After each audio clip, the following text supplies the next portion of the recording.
الحمد لله نحمده ونستعينه ونستغفره ونؤمن به ونتوكل عليه ونعوذ بالله من شرور أنفسنا ومن سيئات أعمالنا من يهده الله فلا مضل له ومن يضلله فلا هادي له ونشهد أن لا إله إلا الله وحده لا شريك له ونشهد أن محمدًا عبده ورسوله أما بعد فأعوذ بالله من الشيطان الرجيم بسم الله الرحمن الرحيم سبحان الذي أسرى بعبده ليلا من المسجد الحرام إلى المسجد الأقصى الذي باركنا حوله لنريه من آياتنا إنه هو السميع البصير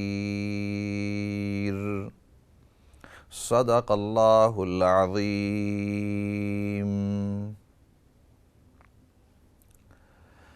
محترم و مکرم ناظرین سامعین، السلام علیکم ورحمۃ اللہ وبرکاتہ۔ آپ کی خدمت میں فضل داد حاضر ہوں، اور ترتیب یہ ہوگی جیسے عام دستور ہے کہ پہلے تھوڑا سا بیان ہوگا، اس کے بعد آپ کے جو سوالات اور ان کے جوابات دینے کی کوشش کریں گے۔ آن دی ایئر سوالات ہوتے ہیں، آن دی ایئر اس کے فوراً تفصیلاً جوابات دیے جاتے ہیں، اور آن دا اسکرین آپ کے یہاں نمبر آتا ہے، آپ اس نمبر کے ذریعے ڈائل کر کے سوالات پوچھ سکتے ہیں۔ ہم ترتیب وار چلی آ رہی تھی یہ سیریز ہماری موضوع سیرت النبی صلی اللہ علیہ وسلم کے اوپر، اور یہاں تک بات پہنچی کہ نبی پاک صلی اللہ علیہ وسلم نے 40 سال کی عمر تقریباً جس وقت تھی تو اس وقت نبوت کا اعلان فرمایا۔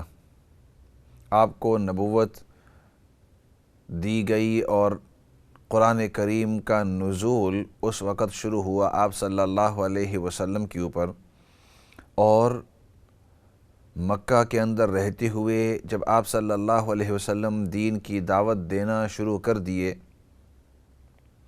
توحید کی طرف لوگوں کو بلا رہے تھے اور رسالت کی طرف، کہ اللہ کی ذات ایک ہی ہے اور ایک ہی معبود ہے کہ جس کی عبادت کرنی چاہیے، اور ایک ہی ذات ہے جو عبادت کے لائق ہے، اس کے علاوہ کسی کے بارے میں عبادت کا سوچ ہی نہیں سکتا انسان۔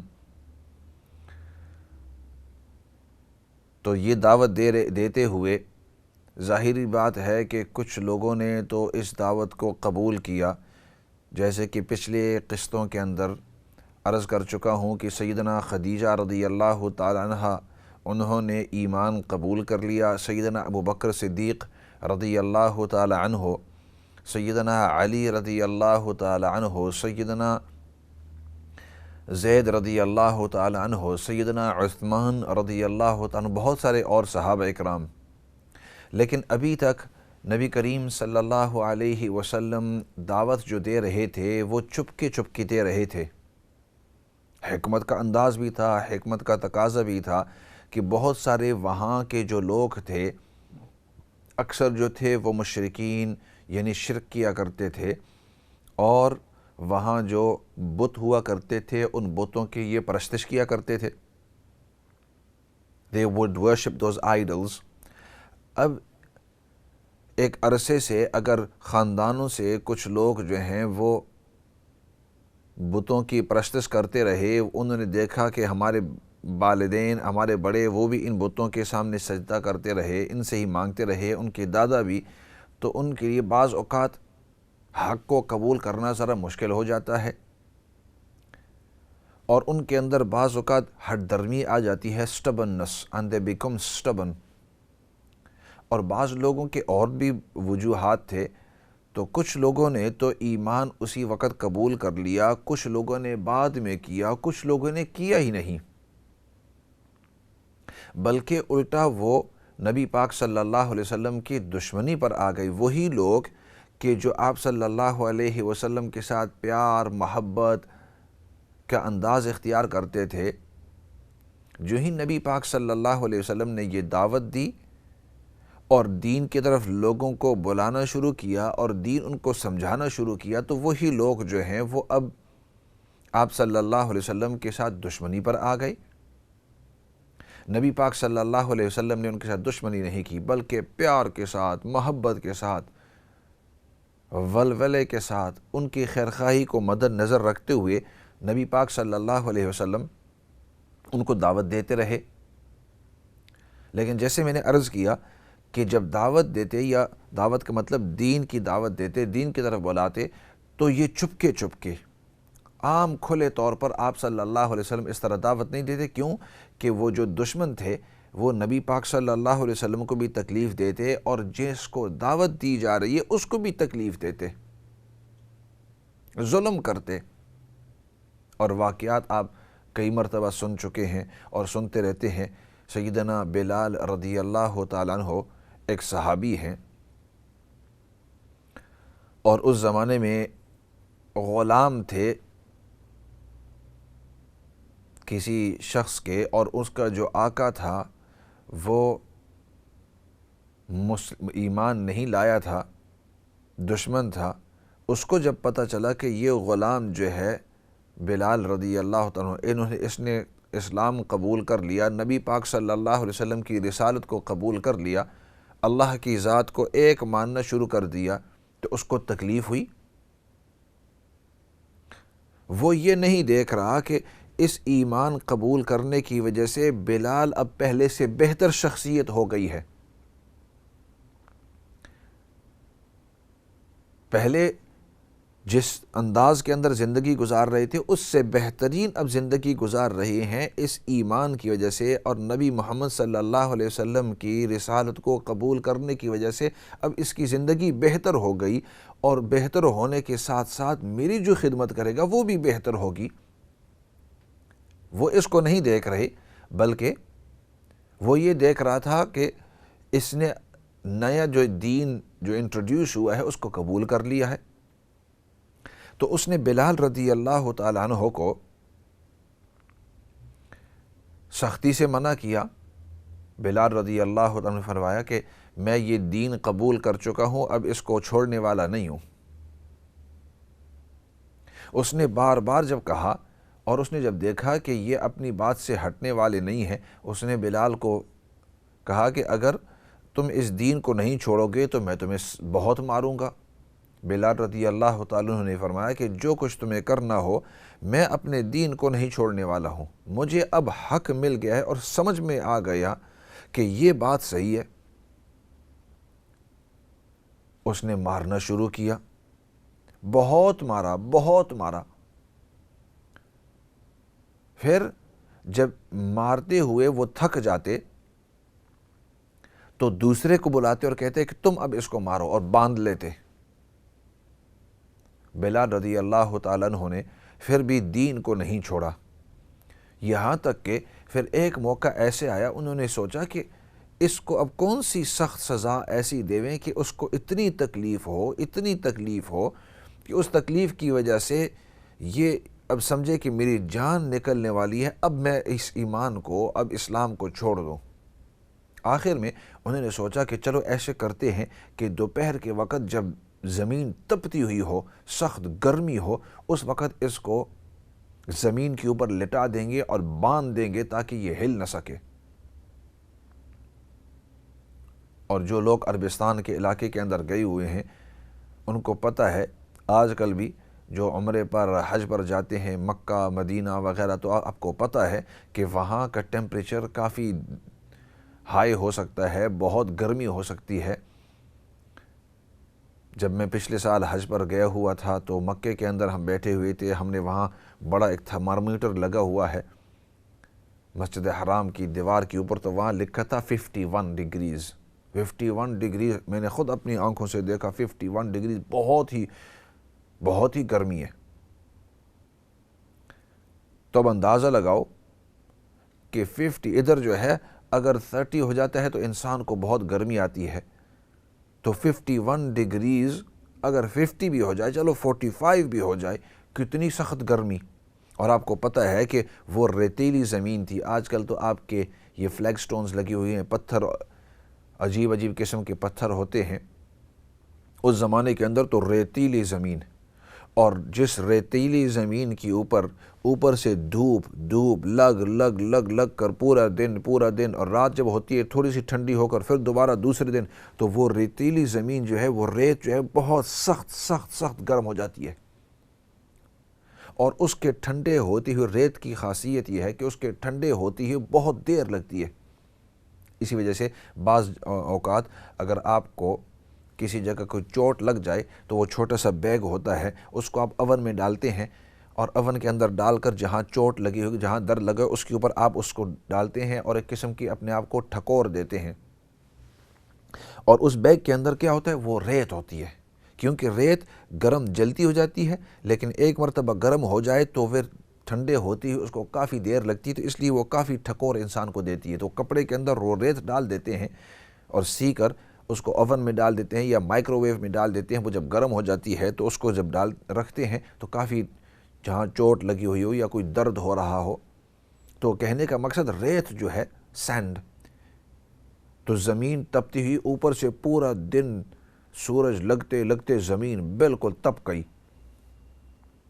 تو انہوں نے کہا کہ اس طرح کرتے ہیں کہ بلال رضی اللہ عنہ کو زمین کے اوپر لٹا دیتے ہیں، اور اس کے جو قمیص ہے اس کو اتار دیں گے، اس کے کپڑے جو ہیں اتار دیں گے، تھوڑا سطر اس کا چھپا رہے، اور ان کا سطر جو ہے وہ چھپا رہے، زمین کے اوپر لٹا دیا اور باندھ دیا تاکہ وہ حرکت بھی نہ کر سکیں۔ ادھر گرم زمین نیچے سے ان کی جو کمر ہے، ان کے کمر کو جلا رہی ہے، اور اوپر سے ان کے یہاں ڈنڈے، اور اسی طرح ان کی یہاں چمڑے کے یہ پٹے جیسے تھے، ان پٹوں سے حضرت بلال کو مارتے، زور سے مارتے، اور اس پٹوں کی وجہ سے حضرت بلال رضی اللہ عنہ کی چمڑے کے اوپر، ظاہری بات ہے جب زور سے مارو ایک ہی جگہ کے اندر تو چمڑی پھٹ جاتی ہے، وہاں سے خون نکلتا ہے۔ حضرت بلال رضی اللہ عنہ زمین کے اوپر ہوتے، اور ادھر مارنے والے ایک آتا اور ایک آ کے آپ کو مارتا، دوسرا آ کے آپ کو مارتا، تیسرا آپ کے اور کہتے بتلا اب اسی دین کی بات کرو گے یا ہمارے دین کی بات کرو گے؟ تو بلال کہتے نہیں، ایک اللہ کی بات کروں گا، ایک ہی اللہ کو مانتا ہوں۔ انہوں نے کہا واپس آؤ گے یا نہیں؟ اور زمین کے اوپر لیٹے ہوئے ہیں، تپتی ہوئی زمین پورے جسم کو جلا رہی ہے، اور اوپر سے وہ مار رہے ہیں۔ بلکہ بعض تاریخ کی کتابوں میں لکھا ہے کہ وہ اس طرح بھی کرتے کہ ایک بڑے سا پتھر لے کر ان کی چھاتی کے اوپر رکھ دیتے، تاکہ وہ سانس بھی ادھر چھاتی کے اوپر رکھ دیتے تاکہ سانس بھی نہ لے سکے، اندر سانس لیں تو ادھر ہی رہ جائے، باہر سانس لیں دوبارہ جب پتھر آئے تو اندر سانس بھی نہ لے سکے، سانس گھٹنا شروع ہو جائے، بڑا پتھر لے کر اس کے اوپر رکھتے۔ اب سانس بھی نہیں لے سکتے، جس کی وجہ سے جسم کے اندر طاقت بھی نہیں ہے، نیچے سے زمین کی وجہ سے جل بھی رہے ہیں، اوپر سے وہ ظالم لوگ جو ہیں وہ زور سے آپ کو مار رہے ہیں، اور ہر تھوڑی دیر کے بعد کہتے بتلاؤ اسی دین کے اوپر رہو گے، محمد صلی اللہ علیہ وسلم والے دین کے اوپر، یا یہ کہ واپس اپنے دین پر آؤ گے؟ تو وہ کہتے نہیں، ایک ہی اللہ کو مانتا ہوں، ایک ہی اللہ کو مانوں گا، تمہارے اس دین کے اندر جہاں شرک ہے اس شرک کی طرف نہیں جاؤں گا، احد ایک ہی اللہ ہے۔ وہ زور سے مارتے، کہتے اب بتلا، وہ کہتے احد، پھر زور سے مارتے، کہتے احد ایک ہی ذات ہے، پھر زور سے۔ کتابوں میں لکھا ہے کہ جب ایک آدمی مار کے تھک جاتا، دوسرا اس سے وہ پٹے لے لیتے، تو دن کے دوران اس طرح مارتے، اور پھر رات کو بعض اوقات ان کو پکڑ کر باندھ لیتے اور باندھ کر ان کو مارتے، کہتے کہ اب بتلا کہ محمد صلی اللہ علیہ وسلم کی دین کو چھوڑ گئے۔ حضرت بلال رضی اللہ عنہ فرماتے کہ کسی صورت کے اندر، کسی حالت کے اندر، کسی تکلیف کے اندر میں حضرت محمد صلی اللہ علیہ وسلم کی دین کو نہیں چھوڑوں گا، اب مجھے صحیح دین کی سمجھ آئی ہے۔ پھر بعد میں جب صحابہ اکرام کے درمیان یہ بات کھل کر آ گئی کہ ان پر اتنا ظلم ہو رہا ہے، تو سیدنا ابو بکر صدیق رضی اللہ تعالیٰ عنہ گئے اس شخص کے پاس جن کے غلام تھے، اور اس کو فرمانے لگے کہ بلال کو میں خریدنا چاہتا ہوں۔ ان کو پتہ تھا کہ یہ اس لیے خرید رہے ہیں تاکہ بلال کو آزاد کر دیں، اور یہ ہماری جو تکلیفیں، ہماری جو سختیاں اس کے اوپر، اس سے وہ چھوٹ جائے۔ تو انہوں نے ڈبل قیمت مانگی۔ سیدنا ابو بکر صدیق رضی اللہ تعالیٰ عنہ نے فرمایا کہ میں اس کی ڈبل قیمت دینے کے لیے تیار ہوں، لیکن اس کو میں خرید لیتا ہوں۔ اور بلال رضی اللہ تعالیٰ عنہ کو خرید لیا، اور پھر فرمایا کہ بلال تو اب آزاد ہے۔ تو کہنے کا مقصد، اور پھر اس کے بعد اللہ رب العزت نے ان کو وہ درجہ نصیب کیا کہ وہ نبی پاک صلی اللہ علیہ وسلم کے خاص مؤذن ہوئے۔ مسجد نبوی کے اندر سیدنا بلال رضی اللہ تعالیٰ عنہ کو مقرر کیا کہ آپ اذان دیں گے، آپ مسجد کے اندر اذان دیا کریں گے نماز کے لیے۔ اور پھر نبی پاک صلی اللہ علیہ وسلم کو صبح اٹھانے کے لیے سیدنا بلال رضی اللہ تعالیٰ عنہ آتے۔ وہ جو تکلیفیں انہوں نے برداشت کی، اللہ رب العزت نے ان کو یہ درجہ دیا۔ اور روایات میں آتا ہے کہ نبی پاک صلی اللہ علیہ وسلم نے فرمایا کہ بلال رضی اللہ تعالیٰ عنہ سواری کو خواب میں دیکھا گیا کہ جنت کے اندر جا رہی ہیں۔ آپ صلی اللہ علیہ وسلم نے فرمایا کہ بلال رضی اللہ تعالیٰ عنہ سواری کو لے کر جنت کے اندر نبی پاک صلی اللہ علیہ وسلم کے ساتھ جا رہے ہیں۔ اور پھر جب فتح مکہ کا موقع آیا اور آپ صلی اللہ علیہ وسلم کعبۃ اللہ کے پاس آئے، اور تمام جو دشمن تھے انہوں نے اپنے ہتھیار کو ڈال دیا، آپ صلی اللہ علیہ وسلم کھڑے ہوئے خطبہ دینے کے لیے، بیان کرنے کے لیے۔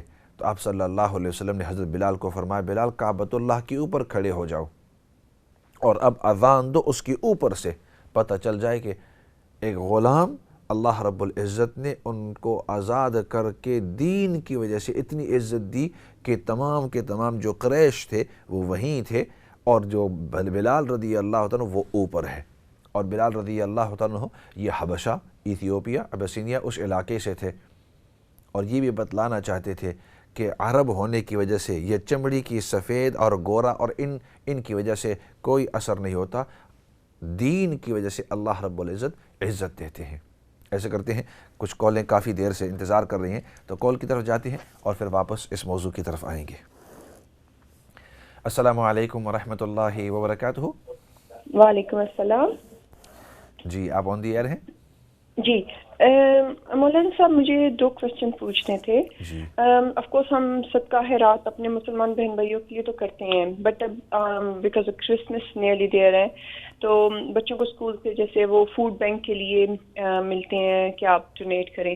جسٹ ونڈرنگ کہ فوڈ آف کورس ڈونیٹ کرنا تو ویسے بھی گڈ ہے، ڈزنٹ میٹر وہ کرسمس کے بہاف پہ مانگ رہے ہیں، لیکن اس کو کس پارٹ میں ہم دیں گے؟ آف کورس صدقہ یا زکوٰۃ تو نہیں ہم دے سکتے نا، تو کون سی منی سے وہ جو ان کے لیے فوڈ بینک کے لیے ہم فوڈ دیں گے تو وہ کس منی میں سے نکالیں؟ اچھا، ایک کوشچن یہ تھا، اینڈ سیکنڈ جو ہے ویری گڈ کویسچن جی، ویری گڈ کویسچن جی، please thank you.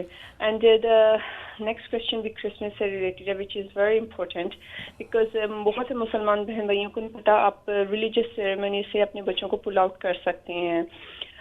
So of course میں نے کچھ پیرنٹس سے مسلم سے بات کی ہے، اینڈ بڑے ویئرڈ ٹائپ کے آنسرس مجھے سن، سو واٹ چلڈرن ڈونٹ سنگ ایٹ ہوم، لیکن وہ وہاں پہ اس چیز کو ایکسیپٹ کر رہے ہیں جو بھی وہ پڑھا رہے ہیں کرسمس سنگنگ کے دوران نا، ون تھنگ۔ دوسرا ایک بہت ہی مجھے سننے کو ملا کہ ایک پیرنٹ سے میں نے بات کی، اس نے مدرسہ میں جا کے بات کی، and she told me other day کہ سیٹ مدرسہ کی ٹیچر نے کہا اوہ سسٹر پلیز بچوں کو کنفیوز نہ کریں، دے آر ویری ینگ، اگر آپ گھر میں اپ برنگنگ ان کی گڈ کر رہے ہیں، ان کو سنگ کرنے دیں گے کرسمس سانگ جو بھی وہ میری کرسمس یا جو بھی کہتی ہیں۔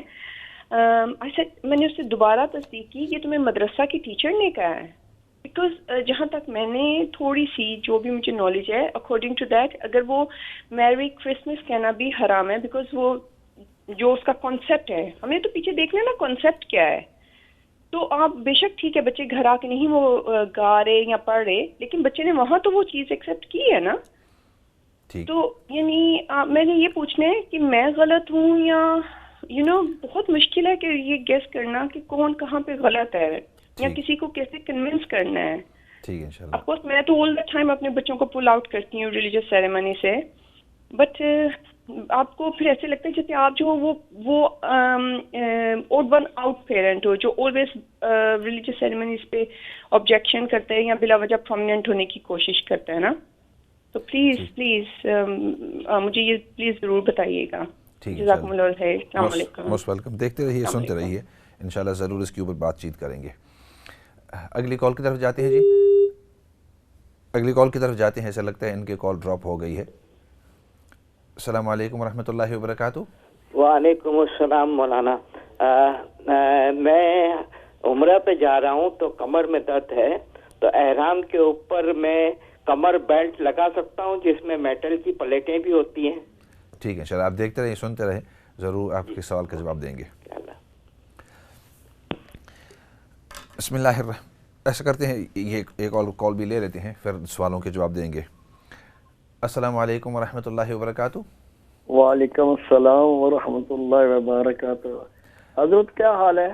الحمدللہ, اللہ کا شکر ہے. کون بات کر رہے ہیں جی؟ میں محمد اسلم بول رہا ہوں جناب. گزارش یہ ہے کہ دو چھوٹے چھوٹے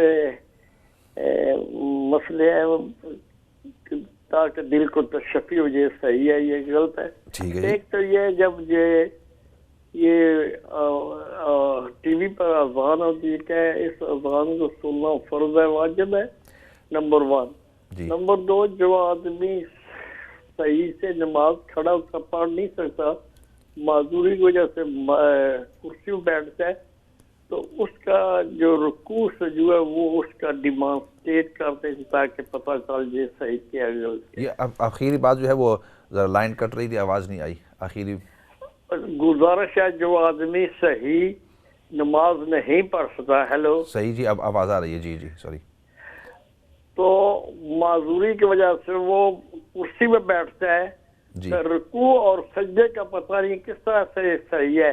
جی کیا کچھ لوگ آگے لمبا ہاتھ کر کے بجاتے ہیں. تو مفتی عبد الرحمان سے پوچھا تھا, انہوں نے بولا کہ ہاتھ آگے کرنے کی ضرورت نہیں ہے, جس طرح سے رکوع کرتے ہو اسی طرح سجدہ بھی کر لو, یہ بہتر ہے. ٹھیک ہے, شکریہ. آپ محمد اسلم صاحب, یہ مفتی صاحب بات کر رہے ہیں؟ نہیں, خالی محمد اسلم, میں مفتی صاحب سے بات کر رہا ہوں. ٹھیک ہے انشاءاللہ جی, بہتر. ایسے کرتے ہیں, وقت تو مختصر ہے لیکن مختصر انداز کے اندر سوالات کے جواب دینے کی کوشش کریں گے. سب سے پہلا سوال ہوا کہ لوگ جو ہیں فوڈ بینک کے لیے پیسے اکٹھے کرتے ہیں, کھانا اکٹھا کرتے ہیں, تو آیا اس کے لیے کھانا دے سکتے ہیں یا نہیں, اور اگر ہم اس کے لیے دیں تو کون سے نیت کریں گے؟ تو خلاصہ جواب یہ ہے کہ آپ کھانا فوڈ بینکس کے لیے دے سکتے ہیں, چاہے کرسمس کا موقع ہو یا کوئی اور موقع ہو, اور دینا چاہیے بھی. اور اس وقت آپ صدقے کی نیت کریں گے, کیونکہ نارمل جو نفل صدقہ ہوتا ہے وہ ہر شخص کے اوپر چل سکتا ہے, چاہے وہ مسلمان ہو, چاہے غیر مسلم ہو, چاہے وہ چھوٹا ہو, چاہے بڑا ہو, مرد ہو, عورت ہو, ہر شخص کے اوپر. تو لہٰذا جب آپ فوڈ بینک کے لیے دیتے ہیں تو آپ صدقہ کی نیت کر لیں. اور باقی رہا کہ پیسے, تو اسی طرح پیسے بھی آپ ان موقعوں کے اوپر اسی صدقہ کی نیت کے لیے کی نیت سے دے سکتے ہیں. ایسا کرتے ہیں, بریک کا وقت ہے, بریک کے بعد آ کر واپس آپ کی جو سوالات ہیں ان کی تفصیلاً جواب دیں گے, لیکن فی الحال بریک کی طرف جاتے ہیں.